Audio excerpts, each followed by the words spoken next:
ഈ വരുന്ന ആളാണ് നമ്മൾ അസീസാക്ക. ഒരുപാട് നാള് തുർക്കിക്കാരൊപ്പം ഇറാനികളൊപ്പം നിന്ന ആളാണ്. ദുബൈയില് ഇറാനി റെസ്റ്റോറന്റിൽ ഒരു കബാബ് ഖാൻ റെസ്റ്റോറന്റിലായിരുന്നു. ഇറാനികളൊപ്പം ഒരു 14 വർഷം അവരൊപ്പം ഇരുന്നു. പല ഫുഡുകളും ഞാൻ പല കുക്കുകളൊപ്പം നിന്ന് പഠിച്ചതാണ്. ടിക്ക കബാബ്, പിന്നെ ആടിന്റെ തല, സിസ്ലർ ബീഫ്, പിന്നെ റൈസുകളിൽ തന്നെ ഒരുപാട് ഐറ്റംസ് റൈസ്, റുമാൻ റൈസ്, വെജിറ്റബിൾ റൈസ്. പെരിന്തൽമണ്ണയിൽ ബാരിസ്റ്റ കുറെ മുമ്പായിട്ടുണ്ട്. പക്ഷെ അസീസാക്ക വന്നതിന് ശേഷം അവിടുത്തെ ഡിഷസുകളൊക്കെ ഫുള്ള് മാറ്റം വന്നു. പക്ക അറബിക് ഒത്തന്റിക് ആയത് ഇവിടെയാണ്. നമ്മുടെ നാട്ടില് മലപ്പുറം ജില്ലയില് ഒരു മുക്കിനും മൂലയിലും ടർഫ് എന്നൊക്കെ പറഞ്ഞ പോലെയാണ് ഇപ്പൊ ഷവർമി അൽഫാമിന്റെ കടകൾ ഒക്കെ മലയാളി ഫൈഡാണ്. ഇതിപ്പോ തുറക്കൂല കേട്ടോ, അതൊരു സസ്പെൻസ് ആണ്. തുറക്കുമ്പോൾ പറഞ്ഞാൽ അതിനെ പറ്റിയിട്ട് അത് അവിടെ അങ്ങനെ നിന്നോട്ടെ കേട്ടോ. അപ്പൊ ഞാൻ പറഞ്ഞതെന്താ വെച്ചാൽ ഒരുപാട് ഷോപ്പുകൾ ഒക്കെ ഇന്ത്യൻ വേർഷനാണ്. ശരിക്കും നമുക്ക് പക്ക അറബിക്കാൻ എനിക്ക് തോന്നിയത് ബാരിസ്റ്റയാണ്. ഇതിവിടെ വന്ന് നിങ്ങൾ എക്സ്പീരിയൻസ് ചെയ്യേ വേണം. കബാബുകളായാലും ഒക്കെ തുർക്കിഷ് ടൈപ്പ്. മുമ്പ് ടർക്കിക്കാരൊപ്പം ഇറാനികളൊപ്പം കുറെ കാലം വർക്ക് ചെയ്ത ആൾ. ആ ഒരു റെസിപ്പിയൊക്കെയാണ്. പിന്നെ മീൻ ചുട്ടത് അങ്ങനെ വെറൈറ്റി ഉണ്ട് കേട്ടോ. മീൻ ചുട്ടതുണ്ട്, അതുപോലെ തന്നെ മീനിന്റെ ഒരു ഗ്രീൻ ചില്ലിന്റെ വരുന്ന അതൊക്കെ ഉണ്ട്.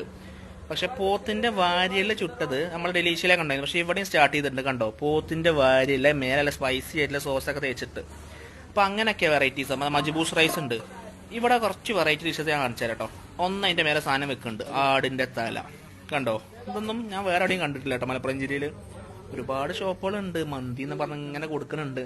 ഒക്കെ സലാഡൊക്കെ ഉണ്ട്, ഫത്തൂ സലാഡ്. പിന്നെ കുറച്ച് വെറൈറ്റി അറബിക് റൈസ് ഒക്കെ കൊടുത്തു. എവിടെയും കണ്ടിട്ടില്ല. ഇതിന്റെ പേര് മൂപ്പര് തന്നെ പറഞ്ഞു കേട്ടോ. ഇത് ജാഫ്രാൻ, ഇത് മന്തി, എന്താ ഇസ്താംബുളി. അവസാനത്തെ പേര് കേട്ടിട്ട് കുറച്ച് കിളി വേറിട്ടോ. കാരണം ഒന്നും കേട്ടിട്ടില്ല സംഭവം. അതാണ് ഇങ്ങനത്തെ ഐറ്റം കൊടുക്കുന്നുണ്ട്. ഈ ഒരു കോംബോ ആയിട്ട് കൊടുക്കുന്ന ഒരാൾക്ക്. അല്ലാതെ ഇത് സെപ്പറേറ്റ് റൈസ് വേണമെങ്കിൽ അങ്ങനെയും ചെയ്ത് കൊടുക്കുന്നുണ്ട്. പക്ഷെ ഇസ്താംബുളി റൈസിനെ പറ്റി ഒന്നും പറയാണ്ട് അത് അവിടെ നിൽക്കട്ടെ. നമുക്ക് സസ്പെൻസ് പൊട്ടി കുറെ നേരമായല്ലോ. അതങ്ങോട്ട് പൊട്ടിക്കുമ്പോൾ നിങ്ങൾക്ക് ഒരു കാഴ്ച കാണാം. ഒരു ആവി ഇങ്ങനെ പറക്കും. അതിലുള്ള എന്തൊക്കെ വരുന്ന അറിയോ? ബീഫ്, പിന്നെ ചീസ്, പിന്നെ പത്താത്ത അറബിയിൽ ഫ്രഞ്ച് ഫ്രൈസിന് പറഞ്ഞേ നമ്മളെ ഉരുളക്കിഴങ്ങ് പരിചയനേ.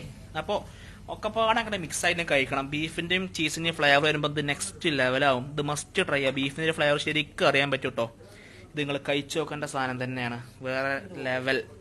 പിന്നെ പോത്തിന്റെ വാരിൽ ചുട്ടുണ്ട് ഇവിടെ. ശരിക്കും ഒരു സ്മോക്കി ടേസ്റ്റാണ് വരുന്നത്. ആ ചുട്ടെടുത്ത് അതേ പെർഫെക്റ്റ്. അതിന്റെ മേലെ കുറച്ച് സോസും കൂടെ വരുമ്പോൾ സ്പൈസി ആവണം. ആൾക്കാർക്ക് എരിവുണ്ടെങ്കിൽ പിന്നെ ഒന്നും പറയണ്ടല്ലോ, എരിവ് നിർബന്ധമാണല്ലോ. പിന്നെ പെരി അൽഫാമൊക്കെ സ്ഥിരം കഴിക്കാനാണ്. ഇതൊക്കെ ഇവിടുത്തെ ഫേമസ് സാധനങ്ങളാണ്. ഒപ്പം വന്ന ആൾക്കാരൊക്കെ കിളി പറയിക്കൊണ്ട് തോന്നുന്നു. ആ ഒരു റൈസ് മജ്ബൂസ്, ബീഫ് നന്നായിട്ട് വെന്താ ജ്യൂസൊക്കെ തന്നെ ഇറങ്ങിയ ആ ഒരു റൈസാട്ടോ. കാരണം ജ്യൂസി റൈസ് ഉണ്ട്, അത്രയും ജ്യൂസി ആയിട്ട് ടെൻഡർ ബീഫിൽ പെടുമ്പോണ്ടല്ലോ വേറെ ലെവൽ. പിന്നെ റൈസും വെറൈറ്റീസൊക്കെ ഒരുപാട് കഴിച്ചു. റുമാൻ റൈസ് സൂപ്പർ, എനിക്ക് നന്നായിട്ട് ഇഷ്ടമായി. പക്ഷെ എനിക്ക് പറയാനുള്ള ആള് എന്തായാലും ഇതൊക്കെ ഈ ലീഫൊക്കെ പുറത്തുനിന്ന് വരുന്നതാണ്. നമ്മുടെ നാട്ടിൽ കിട്ടാത്ത സാധനമൊക്കെ ഇൻഗ്രീഡിയൻസ് ഒക്കെ പുറത്തുനിന്ന് തന്നെയാണ്, ഇമ്പോർട്ട് ചെയ്യുന്ന സംഭവങ്ങളാണ്. പിന്നെ ഇതാണ് ഈ സാധനം, ഇസ്താംബുളി ബീഫ് അരച്ചത്, അതുപോലെ ഉരുളക്കിഴങ്ങ്, നമ്മളെ പത്താത്തൊക്കെ ഇട്ടിട്ട് വരുന്ന ആ ഒരു റൈസ് വേറെ ലെവൽ. ഇസ്താംബുളി നിങ്ങൾ കഴിക്കണം എന്തായാലും. പിന്നെ മീൻ ചുട്ടതും അങ്ങനെയൊക്കെ ഉണ്ട്. പിന്നെ വില ഒരു സ്പൈസി ആയിട്ട് ചട്നി, അങ്ങനെ വെറൈറ്റീസ് ഒരുപാട്. ഇനിയിപ്പം നമുക്ക് പറയാനുള്ള ആള് ഇവിടുത്തെ കബാബുകൾ ഒക്കെ ഒത്തന്റിക്. പലയിടത്തും പല രീതിയിൽ ഇങ്ങനെ കൊടുക്കുന്നുണ്ട് കബാബ് എന്നൊക്കെ പറഞ്ഞു. ഒന്നും ഒരു കബാബിനായിട്ട് യാതൊരു ബന്ധവും ഉണ്ടാവില്ല. പക്ഷെ ഇതങ്ങനെയല്ല, ഇത് പെർഫെക്റ്റ് ആയിരുന്നു. ഇത് വേണമെങ്കിൽ നമുക്ക് വെറുതെ കഴിക്കാൻ അത്രയും ടേസ്റ്റ്. ബീഫ് കബാബ് എരിവാണെങ്കിൽ ആ ചട്നിയിൽ മുക്ക. പക്ഷെ നമുക്ക് വെറുതെ കഴിക്കാൻ ടേസ്റ്റ് കൂടുതൽ ഉണ്ടാവട്ടോ. ഇനി പറയാൻ പോണ ഷവായിനെ പറ്റിയിട്ടാ. മലപ്പുറം ജില്ലയിൽ ഏറ്റവും നല്ല ഷവായ കൊടുക്കണ എവിടെയെന്ന് ചോദിച്ചാൽ ഞാൻ പറയാം മഞ്ചേരിയിലെ KR ആണ്. പ്രസന്റ്ലി അത് തന്നെയാണ്. ഞാൻ അതിനുശേഷം ബെസ്റ്റ് ഷവായ ഞാൻ കഴിച്ചുള്ളൂ. വേറെ ആരും തലപ്പാറ ഏതൊരു ഷോപ്പ് ഉണ്ടെന്ന് പറഞ്ഞു കേട്ടു, ഞാൻ പോയിട്ടില്ല അവിടെ.